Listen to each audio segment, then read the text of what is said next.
começar, eu quero ler aqui o texto de Colossenses, capítulo 1, versículos de 15 a 20. Ele é a imagem do Deus invisível, o primogênito de toda a criação. Pois nele foram criadas todas as coisas, nos céus e na terra, as visíveis e as invisíveis, sejam tronos ou soberanias, poderes ou autoridades. Todas as coisas foram criadas por ele e para ele. Ele é antes de todas as coisas e nele tudo subsiste. Ele é a cabeça do corpo, que é a igreja, é o princípio e o primogênito dentre os mortos, para que em tudo tenha a supremacia. Pois foi do agrado de Deus que nele habitasse toda a plenitude, e por meio dele reconciliasse consigo todas as coisas, tanto as que estão na terra quanto as que estão no céu, estabelecendo a paz pelo sangue derramado na cruz. Amém? Amém.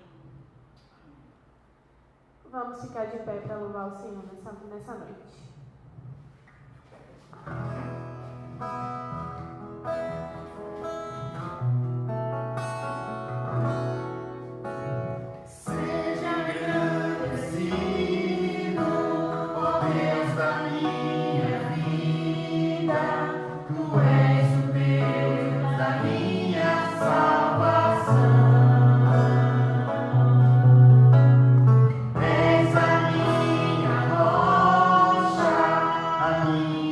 Segurança.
aqui a palavra de Deus no livro de Filipenses, capítulo 2, versículos de 5 a 8. Seja a atitude de vocês a mesma de Cristo Jesus, que, embora sendo Deus, não considerou que o ser igual a Deus era igual a algo que devia se apegar, mas esvaziou-se a si mesmo, vindo a ser servo, tornando-se semelhante aos homens. E sendo encontrado em forma humana, humilhou-se a si mesmo e foi obediente até a morte, e morte de cruz. Queria pedir a Renalice para fazer uma oração em agradecimento a Deus e em perdão pelos nossos pecados. Senhor, muito obrigada por estarmos aqui. Nós te agradecemos por essa oportunidade de estarmos aqui louvando o teu nome. Te agradecemos pela salvação, por tudo que tu tem feito em nossas vidas. Te pedimos perdão pelos nossos pecados, Senhor. Para que, Senhor, a gente esteja pronto, Senhor, para a hora que tu voltar, tu nos aches fazendo assim, para sermos agradáveis a ti, porque tu és tão maravilhoso e bom para a gente, para nós. Senhor, nos abençoe, recebe a nossa adoração, nosso louvor, em nome de Jesus. Amém.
versículos 19 a 21 diz: Não acumulem para vocês tesouros na terra, onde a traça e a ferrugem destrói, e onde o ladrão arromba e furta.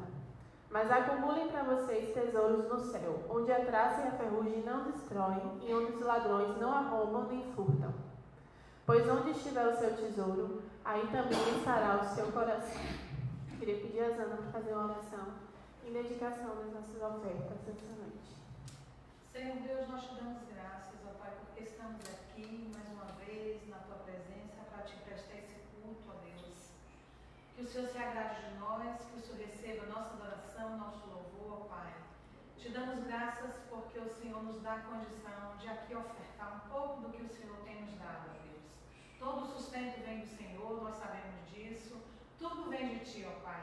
E aqui nesse momento queremos, ó Deus, separar para colocarmos ali, ó Deus, aos Teus cuidados, as nossas ofertas, os nossos dízimos, para a manutenção da Tua casa, Deus. Recebe essa nossa adoração, ó Pai. Que possamos Te adorar em todos os aspectos da nossa vida, Pai. E também no financeiro. Por isso que estamos aqui em obediência, cumprindo esse momento aqui, ó Pai, de ofertar ao Senhor parte do que o Senhor nos dá, ó Pai. Tudo vem de Ti, que a gente esteja sensível para entender isso, ó Pai.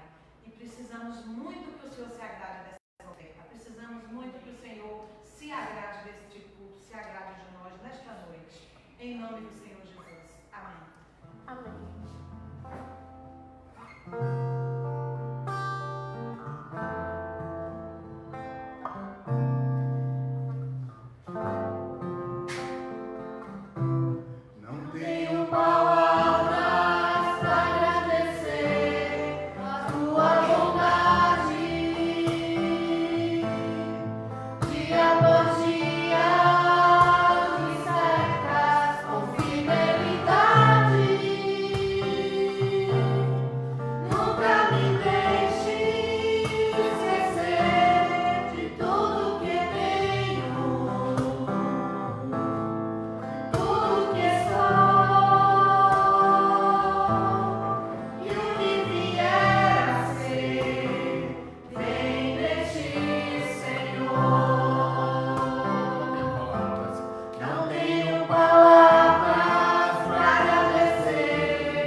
Olá, boa noite. Boa noite. Tudo bem com todo mundo? Que bom que está tudo bem com todo mundo e que nós não estamos aqui sós, tem mais gente online conectados conosco e nós queremos muito que Deus abençoe vocês e que nós possamos, quem sabe, todos vocês que têm nos assistido, estejam conosco, congregando aqui, numa experiência ímpar de comunhão com Deus, tá bom? E aqui nós vamos seguindo, louvando o nosso Deus, adorando o Senhor, e agora com a reflexão sobre a palavra de Deus, tá? O padrão de Deus para as nossas vidas é um padrão muito acima do que a gente tem visto na sociedade, no mundo e até nas igrejas. Claro, vamos ser honestos, tá?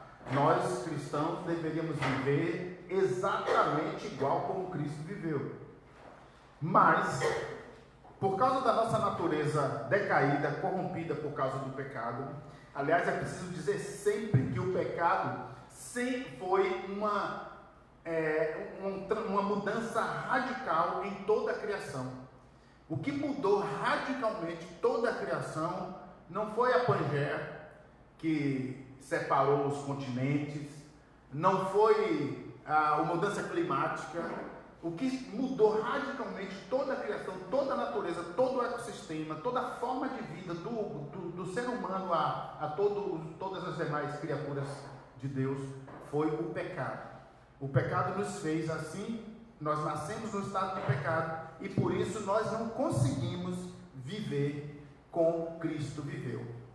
Então, isso não significa que nós devemos aceitar nossa forma de vida, nosso jeito de viver, que nós devemos aceitar viver mentindo, viver enganando, viver manipulando, viver de qualquer forma. Nós não podemos aceitar isso. Cristo veio para nos salvar e à medida que a gente se envolve com Deus, que a gente caminha com Deus, nós precisamos entender, aprender e aplicar o padrão de Deus para as nossas vidas. E uma das coisas que é absolutamente característico de uma pessoa que se reconhece como pecador, que se reconhece como criatura de Deus, necessitado de Deus, uma das coisas é a humildade. E a humildade, a gente sabe dos estudiosos, dos dicionários, da internet, né, do Wikipedia, a gente sabe que humildade é uma virtude caracterizada pela consciência das próprias limitações, modéstia e simplicidade. Essa é uma boa definição de humildade, sim, é quando uma pessoa percebe suas limitações. Mas a humildade perante Deus tem que subir mais um degrau na profundidade desse conceito. Por quê? Quais são as nossas... Primeiro, a gente precisa ter consciência, sim, das nossas próprias limitações. Mas quais são as nossas limitações? A humildade ali pode estar se referindo à consciência das limitações para realizar uma tarefa. Então, eu sou limitado para realizar uma tarefa, eu sou limitado para construir algo, eu sou limitado para tocar algo ou para aprender alguma coisa. Mas nós não estamos falando especificamente dessa humildade, ou nós estamos elevando o conceito de humildade para um patamar maior. Qual seria a nossa limitação de fazer o bem, de fazer o que é certo? A nossa limitação de amar. Nós não sabemos amar. Nós temos que aprender com Deus a amar. A nossa limitação de perdoar. Nós não sabemos perdoar. Nós precisamos aprender com Deus a perdoar. Então nós queremos observar um texto bíblico, certo? Que vai nos levar a pensar o seguinte: a gente sabe que a maioria das pessoas acha que a humildade é uma virtude muito necessária, porém muita gente que pensa que a humildade é necessária também acha que a humildade é difícil de ser alcançada e por isso acaba desistindo ou empurrando a vida com a barriga. Nós não podemos pensar assim. Nós temos que admitir que a humildade é uma virtude necessária, é uma atitude necessária, mas a gente não pode desistir de buscar, de procurar humildade. O problema é quando a gente busca humildade em nós mesmos. A gente precisa buscar humildade em Deus e ter Deus como referência. O que significa ser humilde diante de Deus, né? O que significa ser humilde diante de Deus? Ser humilde diante de Deus significa reconhecer a nossa total dependência, necessidade de Deus e a nossa incapacidade de merecer ou de ganhar alguma coisa. A nossa, não incapacidade, desculpe, mas a nossa falta de merecimento, de mérito, de de ser merecedor, certo? A gente não tem condição, porque o mundo é meritório e a gente não está pensando a partir desse ponto de vista. Como podemos fazer uma avaliação correta de nós mesmos? Para fazer uma avaliação correta de nós mesmos, e eu entendo que o conceito que os dicionários e as enciclopédias dão sobre humildade, o conceito que a filosofia dá sobre humildade, sempre leva como referência o próprio homem e suas capacidades, suas limitações, mas nós precisamos fazer uma avaliação correta, tendo como referência Jesus Cristo. A referência correta para a gente avaliar a nossa vida não é alguém de sucesso, não é alguém que conquistou algo, não é alguém que isso, aquilo, aquilo outro. A nossa referência deve ser Jesus, para tudo, e para a humildade, sim, principalmente, certo? Então, que medida devemos usar? Jesus, essa é a nossa medida, tá? Então, vamos ler um texto que a gente vai usar esse texto para a nossa reflexão. O texto está em Lucas, capítulo 18, verso 9 a 14, que diz assim: propôs também esta parábola a alguns que confiavam em si mesmos, por se considerarem justos, e desprezavam os outros. 2 homens subiram ao templo com o propósito de orar, um fariseu e o outro publicano. O fariseu, posto em pé, orava de si para si mesmo, desta forma: ó Deus, graças te dou, porque não sou como os demais homens, roubadores, injustos e adúlteros, nem ainda como este publicano. Jejuo 2 vezes por semana e dou o dízimo de tudo quanto ganho. O publicano, estando em pé, longe, não ousava nem ainda levantar os olhos ao céu, mas batia no peito, dizendo: ó Deus, sê propício a mim, pecador. Digo-vos que este homem, desceu justificado para a sua casa, e não aquele, porque todo o que se exalta será humilhado, mas o que se humilha será exaltado. Jesus conta essa parábola e ele deixa claro logo no início por que ele conta essa parábola. Porque existiam pessoas que se consideravam justos e desprezavam os outros. Versículo 9. Tinham pessoas que se consideravam justas e desprezavam os outros. Por isso ele conta essa parábola, para mostrar que aquele que se exalta será humilhado, e aquele que se humilha será exaltado. E aí, entrando na história, a gente começa a entender e perceber que é o seguinte: a que tipo de pessoa Jesus se dirige nesta parábola?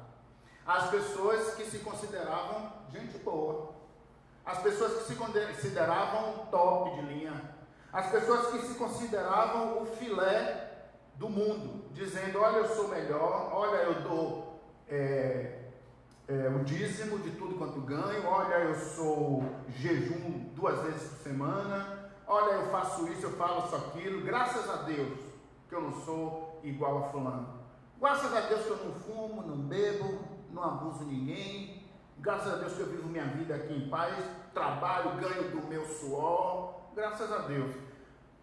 Jesus olha para esse tipo de gente e conta essa parábola, para que essas pessoas não pensem que o que ganham e como vivem é exatamente como você pensa que é, do seu suor, do seu mérito, da sua vida.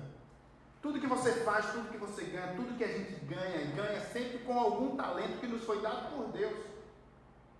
Ontem vi uma matéria no jornal que mostrou uma pintura linda, linda, linda, que um rapaz fez no interior aí do Brasil, tomando como cabelo da pintura a árvore que estava saindo por cima do muro. Quando ele olhou aquele muro e a árvore saindo por cima do muro, ele imaginou cabelos cacheados, pintou o rosto no muro e o cabelo ficou proporcionalmente feito pela árvore que cresce e cai e forma. E ele já ganhou alguns contratos para trabalhar, convites para fazer serviço desse tipo. E aí eu disse aí, o ser humano ganhando e vivendo e se sustentando com o quê? Com o talento que Deus deu a ele. Quem é que não ganha a vida com o talento que Deus lhe deu? Quem é? Todos nós somos sustentados por Deus. Então não adianta chegar diante de Deus, diante de Jesus, ou usar como desculpa para não se arrepender dos pecados, usar como desculpa para não se entregar a Deus, fazer parte de uma comunidade cristã. Não adianta usar nada como desculpa, desculpa de que não bebe, não fuma, não faço isso, não faço aquilo, sou direito, não abuso ninguém, nunca roubei nada. Não adianta, todos nós somos pecadores, estamos separados de Deus e precisamos do perdão de Deus, da salvação que procede de Deus.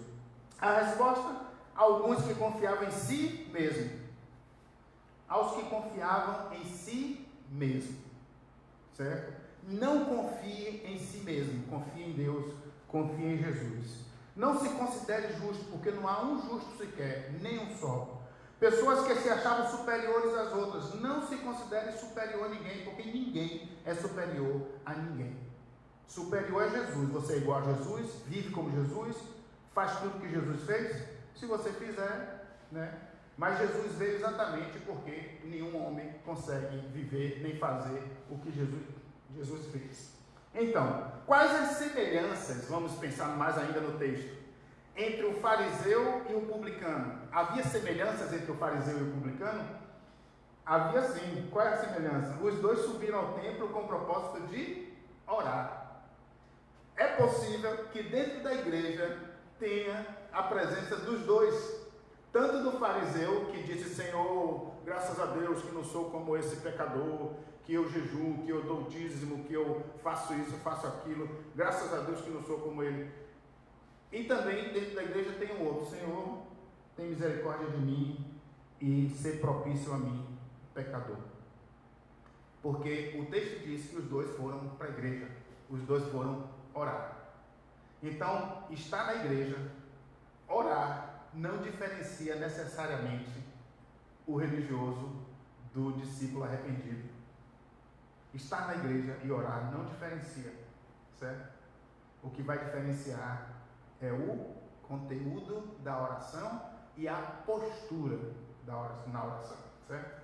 Então, quais são as semelhanças entre o fariseu e o publicano? As semelhanças são, eles dois foram para a igreja orar, certo?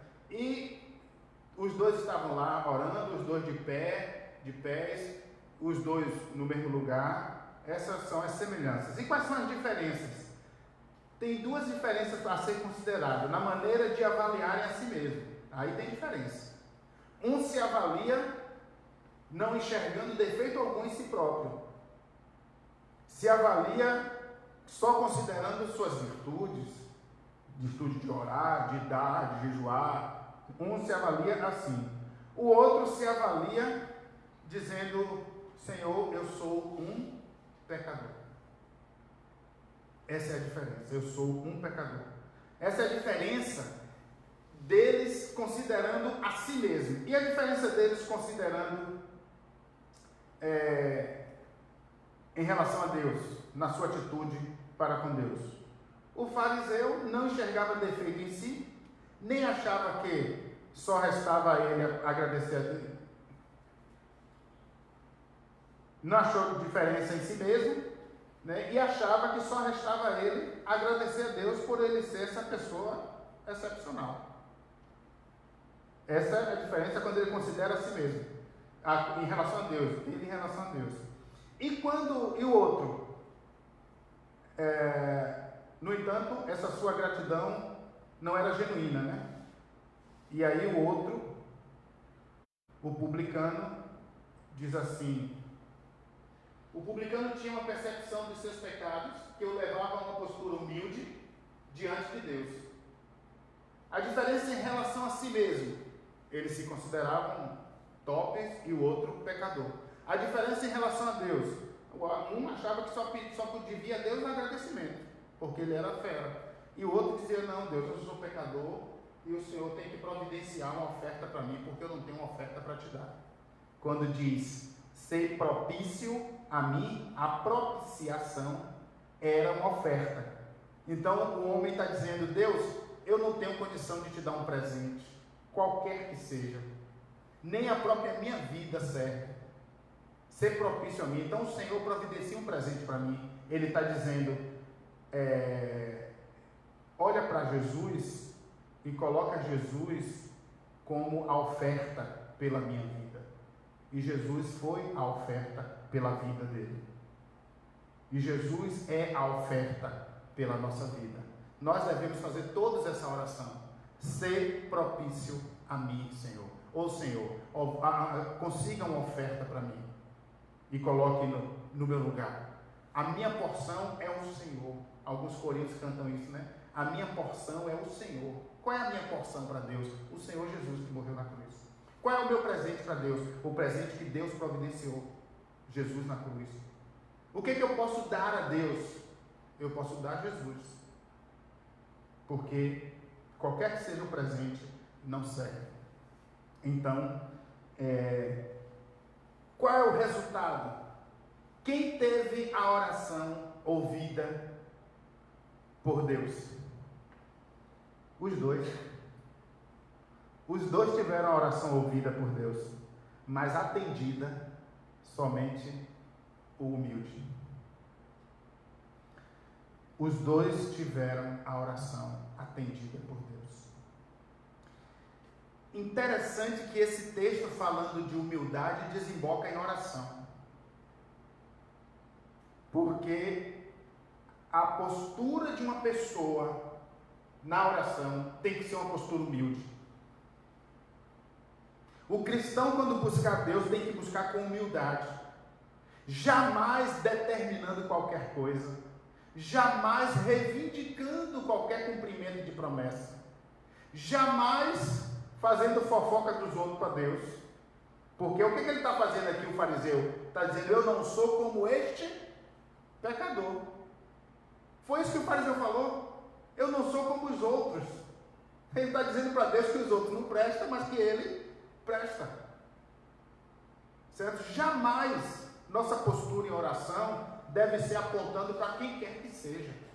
Nossa postura em oração deve ser reconhecendo quem nós somos. E nossa oração será ouvida se nós de fato reconhecermos quem nós somos. E aí muda a nossa oração. Muda a maneira como a gente se dirige a Deus. Muda a maneira como a gente vê Deus e como a gente vê a nós mesmos. Nós precisamos nos enxergar como de fato somos. Incapazes de fazer o bem. Pecadores que têm sempre segundas intenções. A gente tem segundas intenções nas nossas orações e tudo que a gente faz para Deus. A gente deveria se arrepender. As duas orações foram ouvidas, mas atendida somente a oração de Deus. Então qual é a moral da história? A moral da história é: digo-vos que este desceu justificado para casa, e não aquele, porque todo o que se exalta será humilhado, e todo o que se humilha será exaltado. Todo que se humilha será exaltado. Deus, através de Jesus que é Deus, está ensinando aqui que o ser humano precisa urgente de uma consciência de si mesmo, não em relação somente às suas limitações, como disse o conceito que eu peguei na internet de humildade, mas em relação à vida como um todo, e em relação a Deus. Porque quando o conceito diz que humildade é consciência em relação às suas limitações, vai te levar a se comparar com alguém. Natural, tudo bem. Mas a gente precisa se comparar com alguém como Deus, que seria Jesus, o homem Jesus. Para que então nós possamos ter uma consciência completa e dizer, se Deus não for, se Deus não fizer, se Deus não cuidar, se Deus não me amar, se Deus não tiver misericórdia de mim, se Deus não me perdoar, se Deus não for propício a mim, né? Se Jesus não for a minha propiciação, a minha oferta, a oferta que eu preciso dar a Deus, Todos nós temos uma dívida com Deus e precisamos dar uma oferta para Deus. Qual é a oferta que você vai dar para Deus? Subir a escadaria de eu não sei o que das quantas com uma vela? Essa é a oferta? Subir, andar, dar o dízimo na igreja? Essa é a oferta? Fazer 10 cultos, 100 cultos, jejuar 10 dias, 5 dias? Essa é a oferta? Não é essa oferta que nos redime diante de Deus. A oferta que nos redime diante de Deus é Jesus. Jesus é a oferta que nos redime. E então nós precisamos de Jesus e entender que o sacrifício de Cristo é a oferta que Deus mesmo providenciou para que nós, pegando essa oferta, entregando para Deus, digamos: Senhor, essa é a minha porção, por isso nele o louvarei. Jesus é a minha porção. Então o resultado, o resumo da história é que quem se exalta será humilhado e quem se humilha será exaltado.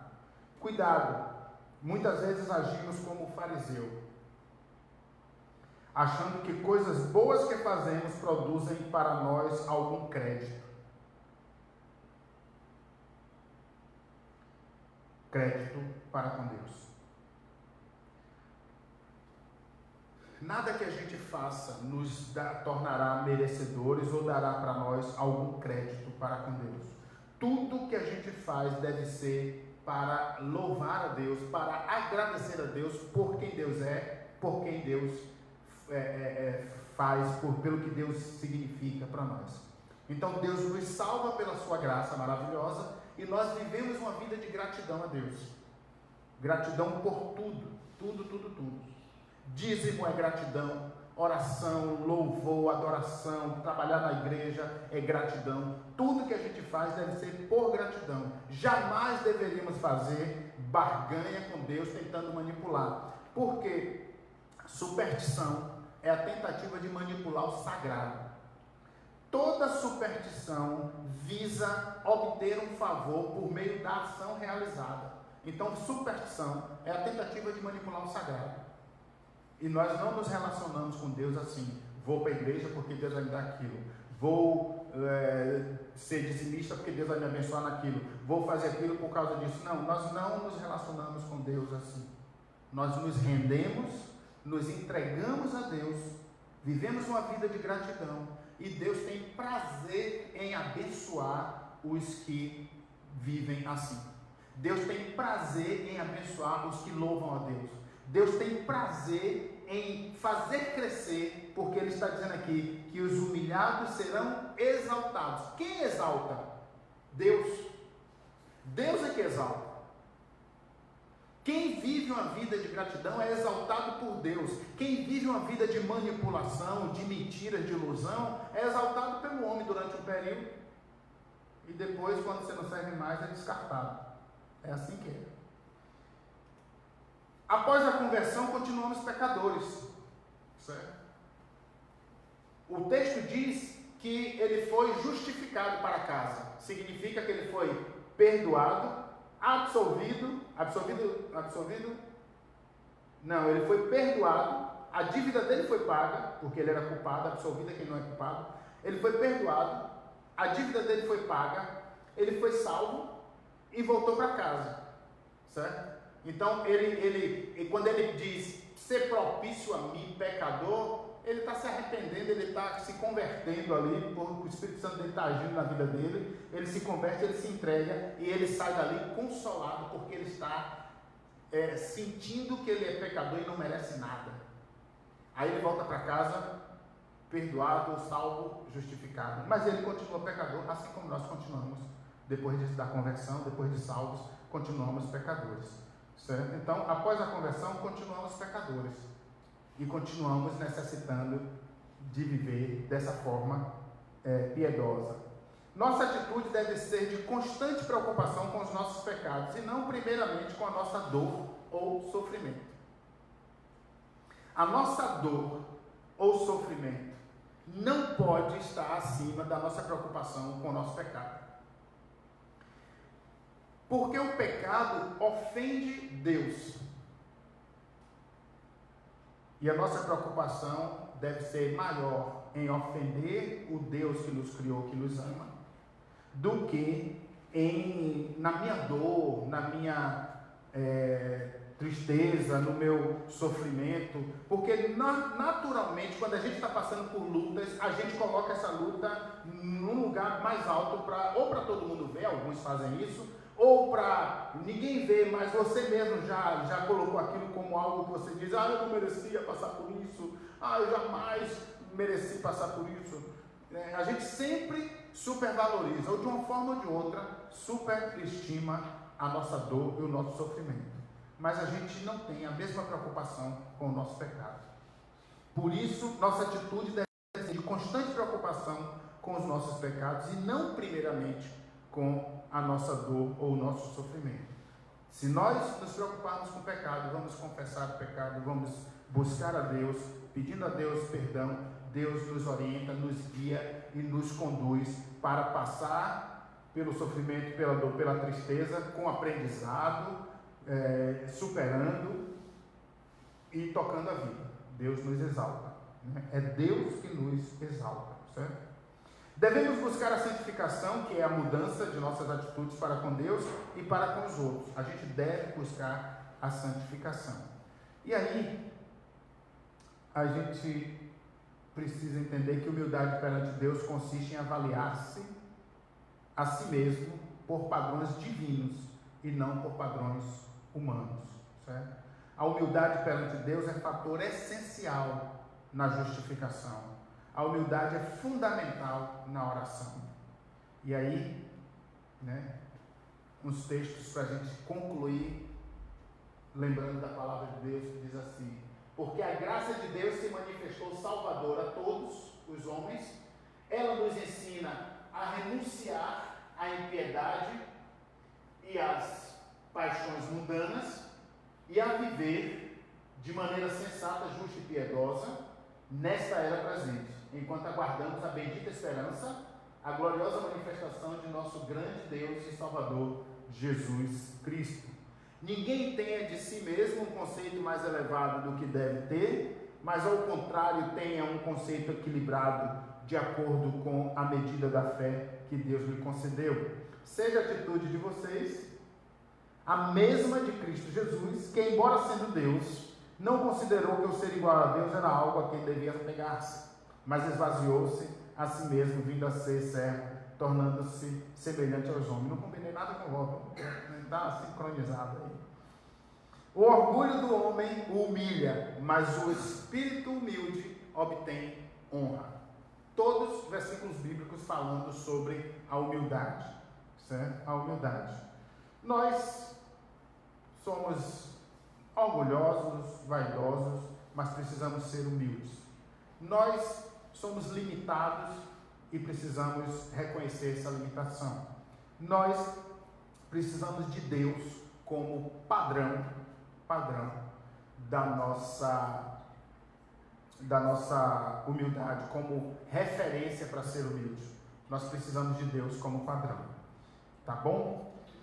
Aprenda sobre humildade, aprendamos sobre humildade e vivamos para a honra e para a glória de Deus. A oração que foi ouvida foi a oração de um homem humilde. A oração que foi ouvida e atendida foi a oração de alguém que reconheceu que precisava que Deus providenciasse a sua oferta para Deus, enquanto que o outro, ele mesmo providenciou a sua própria oferta para Deus. E Deus disse que aquele ali só pensou em si mesmo, e o texto diz que ele orava de si para si mesmo. É possível alguém orar de si para si mesmo? Só para lembrar essa parte.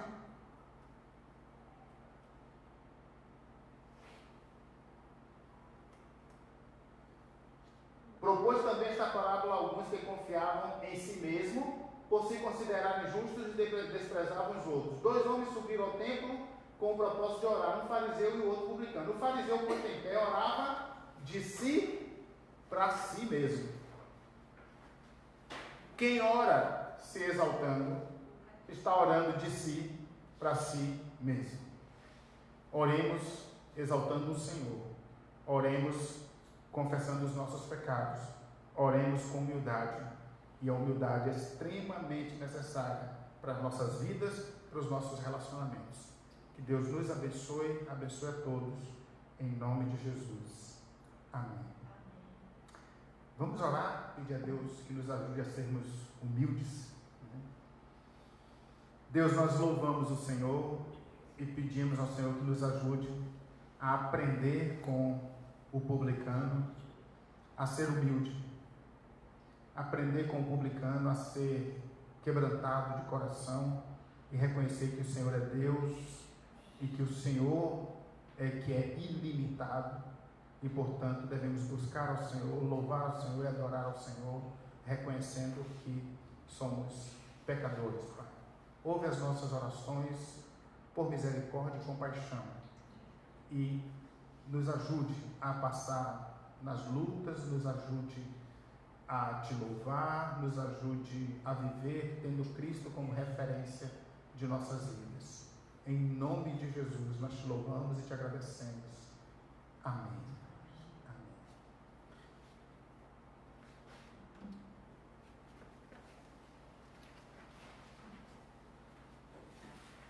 Vamos ficar de pé? De pés.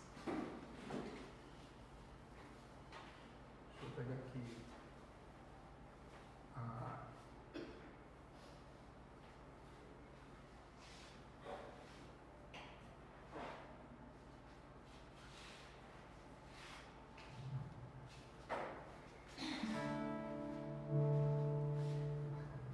Jesus, em tua presença, reunimos-nos aqui, contemplamos tua face e rendemos-nos a ti. Pois um dia tua morte trouxe vida a todos nós, nos deu completo acesso ao coração do Pai. O véu que separava não separa mais. A luz que outrora apagada agora brilha e cada dia brilha mais. Só pra te adorar e fazer seu nome grande, grande, e te dar um louvor. Estamos nós aqui só pra te adorar, só pra te adorar e fazer seu nome grande, grande, e te dar um louvor que é devido. Estamos nós aqui. Estamos nós aqui. Estamos nós aqui.